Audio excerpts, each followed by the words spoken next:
The old house had a way of breathing with the evening. Its wooden walls, worn and polished by decades of touch and weather, seemed to exhale with every sigh of the wind outside. Shadows of the plum tree in the garden stretched across the window, trembling with the soft push of a late summer breeze. Inside, the air was warm, carrying a faint smell of simmering herbs and the faint tang of wood smoke that had lived in those walls longer than anyone still alive. The grandmother sat in her low wooden chair near the window, a shawl draped over her narrow shoulders. The shawl was older than the child who now sat cross-legged on the floor at her feet. Its once bright colours had faded into gentle, weary tones, but it still carried the softness of countless washings, the endurance of something made to last.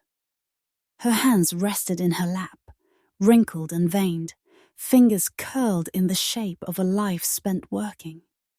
They were hands that had sewn and carried, hands that had fed, buried and blessed. The child's small hand occasionally reached up to touch them, tracing the ridges, pressing against the fragile skin. "Grandmother," the child said, tilting their head, eyes wide as lanterns in the dim light. "Why are your hands so different from mine?" The grandmother chuckled softly, though her voice carried an undertone like an echo of sorrow. "Because, little one, these hands have lived many lives. Yours are just beginning to learn." The child tilted their head, as if the answer only stirred more questions. What kind of lives? The grandmother lifted her eyes toward the window. The fading sun painted her face in hues of amber and gold, and for a moment, her gaze seemed to travel far beyond the garden, beyond the house, into some landscape no one else could see. Her lips trembled faintly before she spoke. "Lives of hunger, of loss, of waiting, but also lives of love.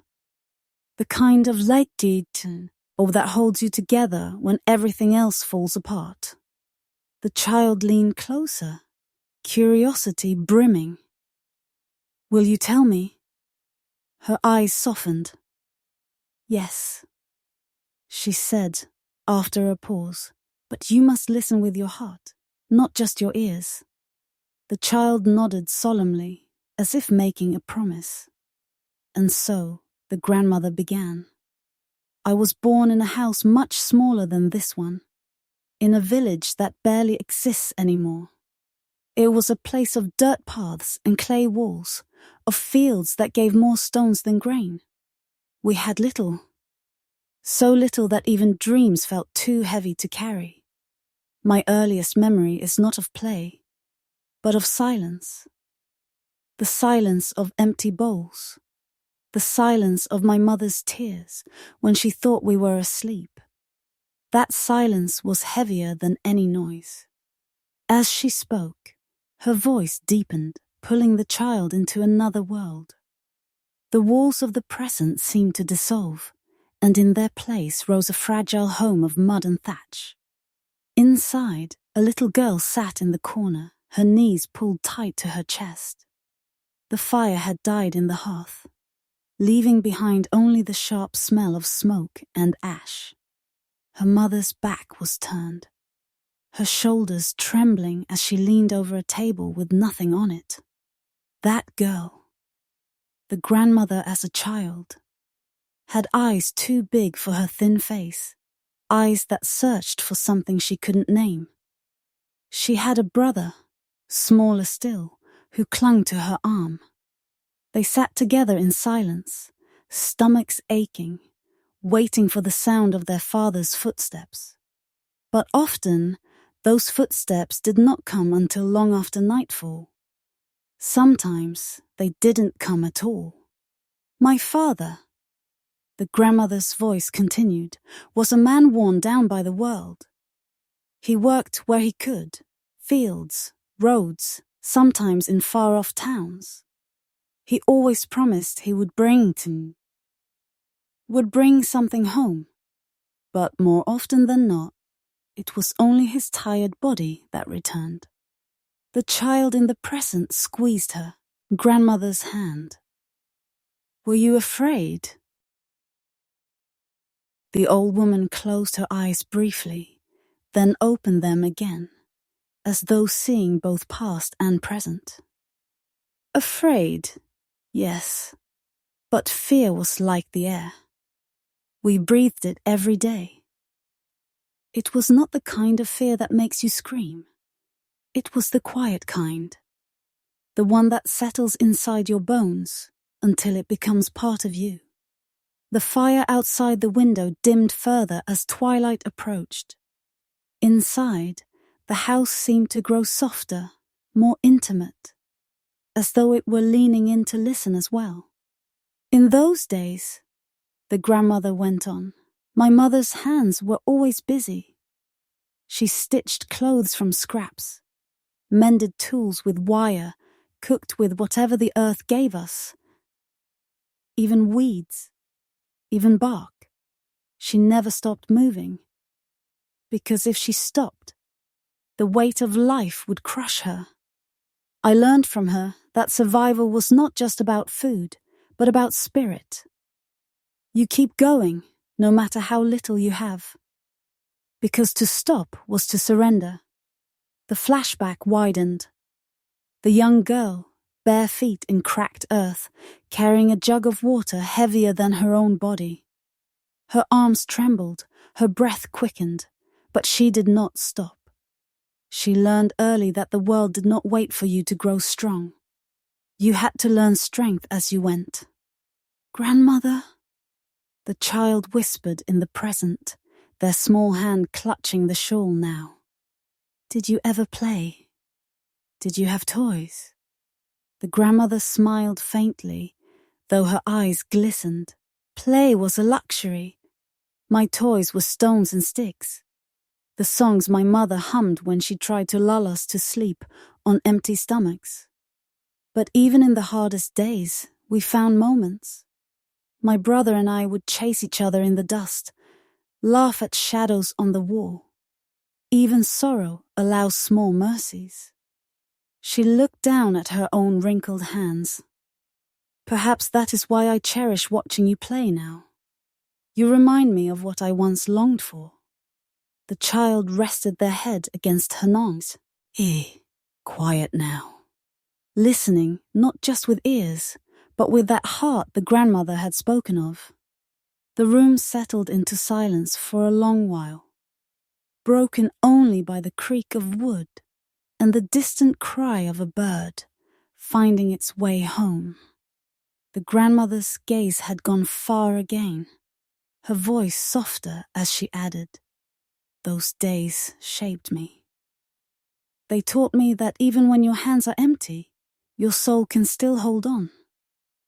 But they also taught me how easily things can be taken away." Her words hung heavy in the dim light. The child did not fully understand them yet, but they felt their weight, as if something vast and invisible had entered the room. "Tomorrow," the grandmother whispered, brushing her grandchild's hair back from their forehead, "I will tell you about the first goodbye, the one that still echoes even now." The child frowned slightly, sadness creeping in. "Do you have to?" "Yes," she said, kissing the top of their head. "Because stories are not just for remembering. They are for teaching, and you, my dear, must carry them forward."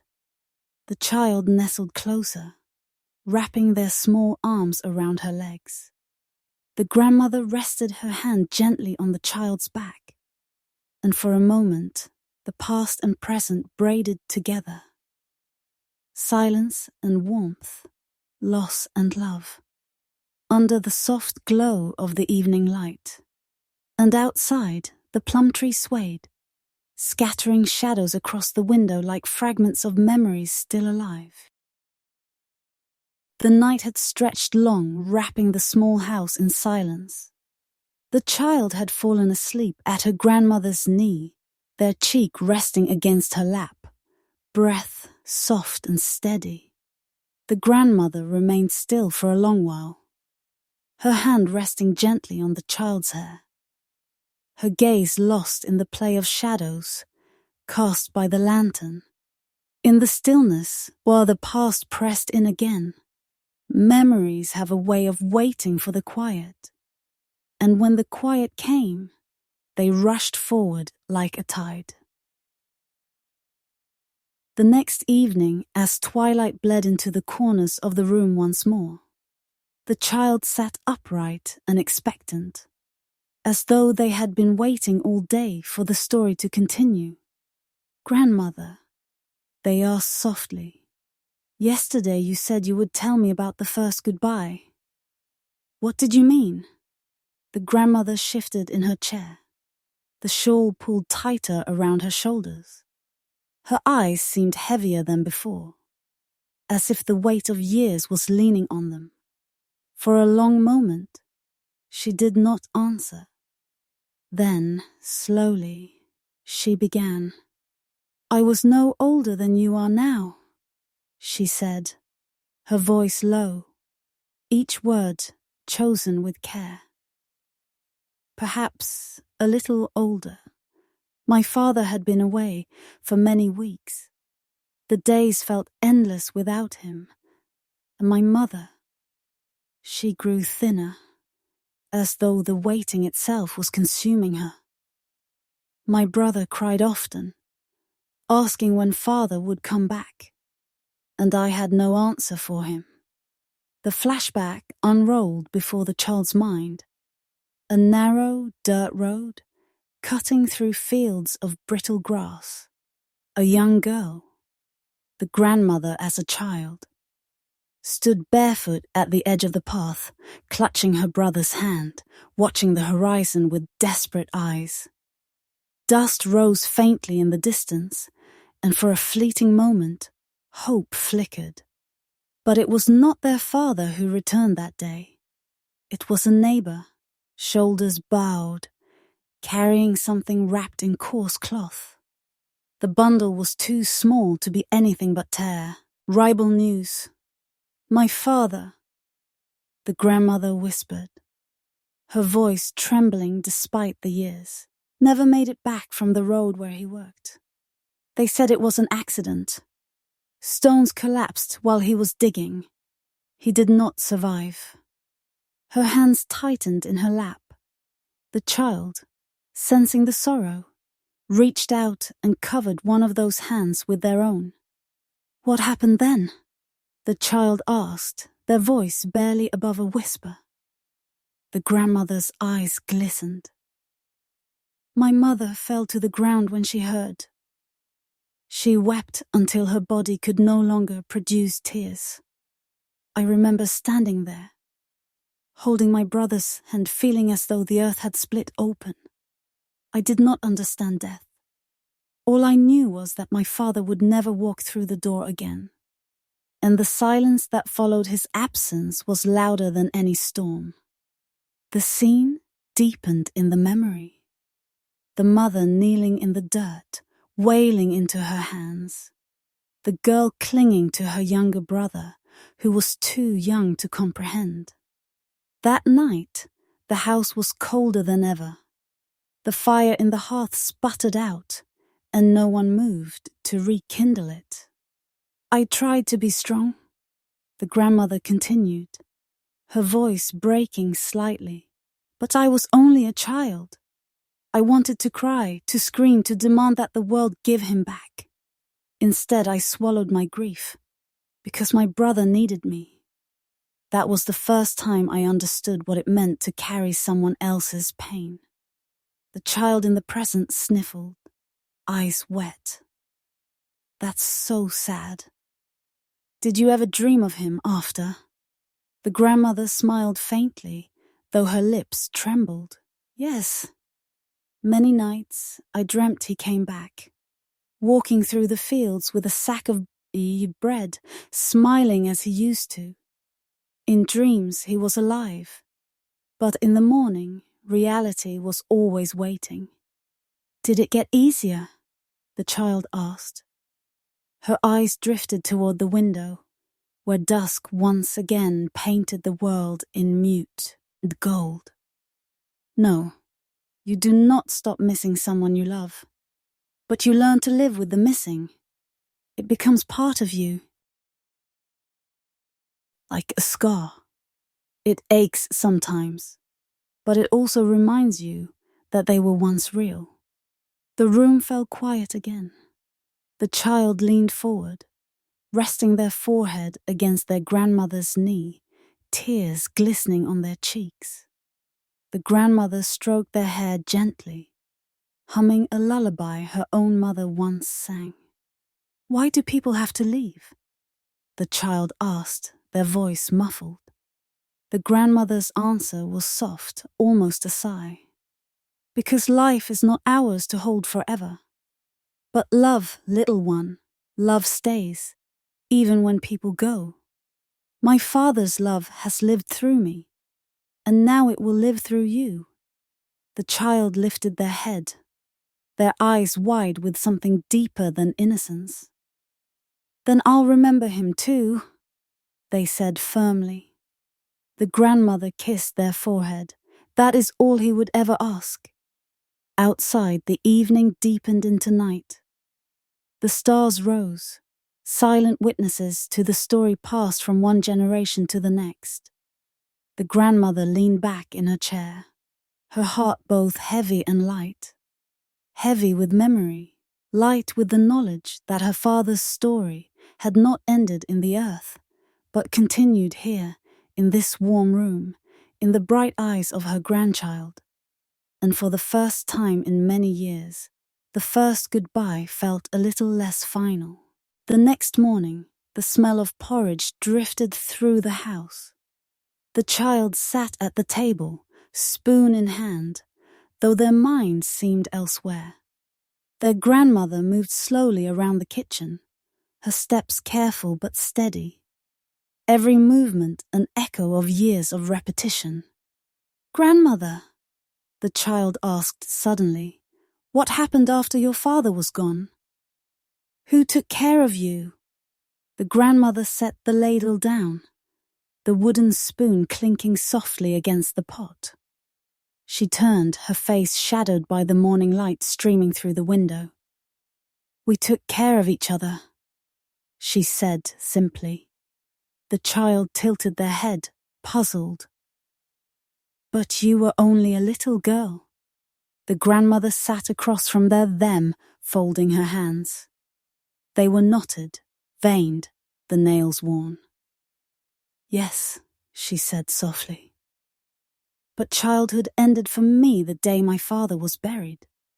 The memory rose again, unbidden, vivid as though it had happened only yesterday. The little girl, the grandmother's younger self, stood barefoot in the fields, soil clinging to her toes. Her hands gripped a wooden hoe that was far too large for her frame. Every swing was awkward, her small body straining against the stubborn earth. "My mother could not manage alone," the grandmother explained, her voice slow, deliberate. "The fields needed tending or we would starve. So I learned to work. My shoulders ached, my palms blistered, my back bent before it should have. But there was no choice. Hunger is a master that does not wait for you to grow strong." The flashback widened. Long days under the blistering sun, her skin burning and peeling. Nights spent with her hands raw, soaking them in cold water that never seemed to ease the pain. Yet every morning she rose again. Her younger brother trailed behind her, too small to help much, but insistent on following, carrying little bundles of sticks as though they were treasures. "So many times," the grandmother said, her voice trembling between pride and grief. "I would see other children running in the fields, chasing each other. their laughter carried by the wind, and I would keep my head down, pressing the hoe into the earth. My childhood ran past me, like water through my fingers. The child in the present frowned. "That's not fair." "No," the grandmother agreed softly. "But life is not fair. It rarely is. What matters is how we live it, despite the unfairness." The memory shifted again. The little girl kneeling in the dirt, planting seeds with careful fingers. Her mother's voice faint behind her, humming a tune to keep herself from weeping. Each seed was a prayer, each sprout a fragile hope. There were days, the grandmother whispered, when the earth gave us almost nothing. Drought came, then floods, then pests, but still we worked. My mother's face grew older each season. Her hands cracked and bloodied. And I grew old inside before I grew old outside.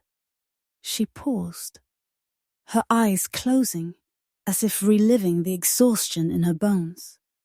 "But sometimes," she added, after a long silence, "there were small gifts.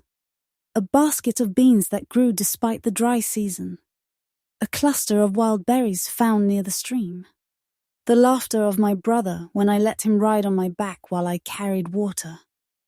These things, they were small, but they kept us alive. Not just in body, but in spirit." The child listened intently, spoon forgotten in the bowl. "Grandmother," they asked quietly, "were you angry that you had to work so much?" The old woman looked out the window, where the morning sun glowed softly against the garden.